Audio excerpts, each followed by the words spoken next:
ప్రపంచంలో ప్రతి మనిషిని బ్రతికించేది ఒక ఆశ. అలా ఒక ఆశ కోసం బ్రతికే సాధారణమైన 25 ఏళ్ల కుర్రోడి కథ ఇది. అనుకోకుండా తన జీవితంలో జరిగే మార్పుల వలన తను ఎదుర్కొన్న కష్టాలను, సమస్యలను చూపించే ఒక ధీరుడి కథ ఇది.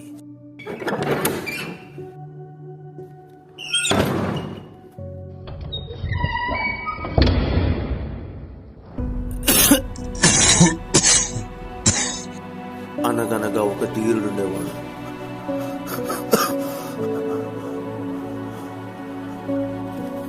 ఆ ధీరుడికి 25 ఏళ్ళు.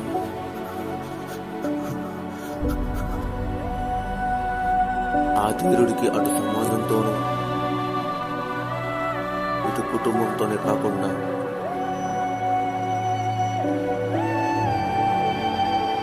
గడిచే కాలం గురించి ఆలోచిస్తూ బాధపడతాడు.